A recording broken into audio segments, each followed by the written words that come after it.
Hey Elijah, in this video we're going to break down your front side 180 on, back side 180 on, and cab one on to see how you can go and improve them, get them better, and start feeling more in control for this trick. You're doing everything like pretty fundamentally correct with your body positioning, your form is all looking super good. The only thing that's really holding you back here is the height you're taking onto the rail and how much you're going and over exaggerating these takeoffs. When you go and add more height to a feature, it's going to be harder to go and land, control, and then stay stacked into the side of a rail because you're needing to deal with a few things. First of all, you're needing to deal with extension, then absorption, then extension again. So that's why you're going and getting like super tall legged, and you're just making it more impact when you need to. If we go and compare one of your 180s on to one of my 180s on really quick, let me just go get this set up. Doop. I'm trying to have the cam on. We'll see if it works. It was a recommendation, so we're giving it a go. All right, that should be close enough for a link. So if we go and compare our two 180s on, you'll see that, oh, sorry, that's not linked up good enough. Do. Okay, linked up. So if we compare these two 180s on, you'll see that I'm taking much less height onto the rail. And this is really important when you're doing these features is to get as little extra height as you can.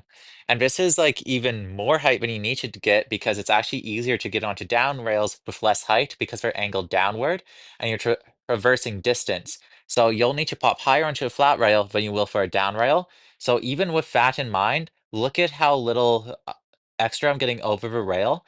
I'm basically just letting my front foot here get up and over top of the rail. And from there, I'm shifting around that point. So I'm landing a little bit tail heavy, but it's with not much impact and not much height. So I'm able to stop that rotational momentum while keeping a steady positioning in my legs. So if we go and look at yours here, you'll see that you're going and popping up and you're well over the rail, a good foot over the rail, and that's just going to make it a lot more impact and a lot harder to control versus trying to go and stay as low over the rail as possible. To do this, what you need to really focus on is two things. First of all, your tail needs to be making contact with the snow as long as possible.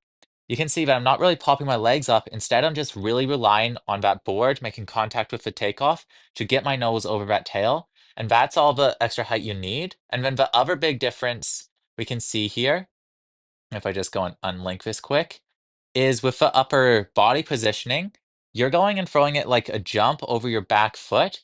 That works for like a front free because it's going to go and sync up to go and put you back down into the landing, nose heavy with that like angle downwards. But on a 180, that's going to go and keep you too tail heavy because you don't have enough rotation to go and balance that out.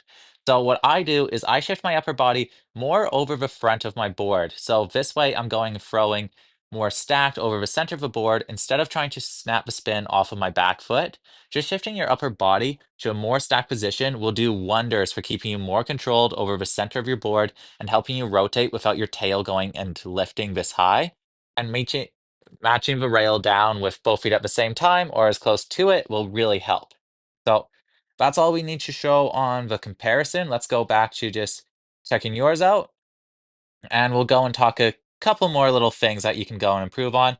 But I really think these takeoffs and just going and decreasing the height is going to be the main factor for going and getting these better. So if we go and look at your front one on here, we can just see that you're not going and keeping very stacked over your board. You're sort of going and tilting off the takeoff a bit, and then you're going and for this one, you're not popping nearly as high off, but you're using a big pivot with a front foot. So see how your foot's pivoting around, your tail's touching, and then it's rotating through? A little bit of this is okay, but this much is going to make it hard to control. And the reason why this is happening is just hmm, too exaggerated. Okay, let's go and get the comparison here because this one's more comparable for sure. And that will go and give us a better way to demonstrate it. So leaving off the tail, linked up. Going to zoom it out and it's too cropped in. All right. So the main difference between these two clips is, let me move my face. Oh my God, it's in the way. Okay. The main difference here is definitely the arm positioning and the shoulder pulling. So see how your chest is sort of lifting up, both arms to the sky?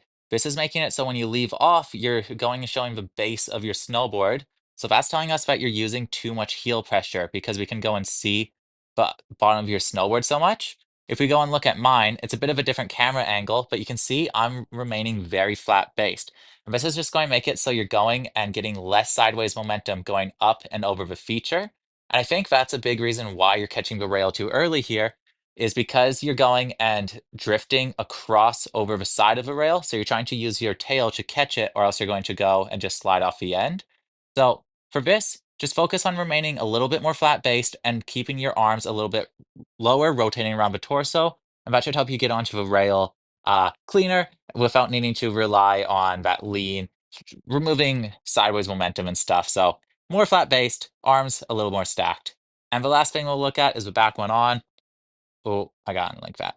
I personally despise back ones on, so I don't have them 100% figured out because no trick's gnarly if you have it completely figured out. But your biggest problem here is just that you're jumping too high. You're really high over the rail. This is making it act more like a jump and making it so you need to go and absorb a lot of impact. So what you want to do for back one is the same thing as the front one. Your head positioning and eye spot is really good here. You're tracking in front of you and then rotating around it. There's only two things I want to see. First, focus more on just riding off that tail instead of trying to ollie off it. And the next thing is focus on keeping your body just a little more stacked. See how your knees are getting a different level of bend, getting your tail to touch first? I want you to have your upper body torso not going and having your head all the way over here, but instead having your head in line with your body while keeping your head positioning in the same positioning.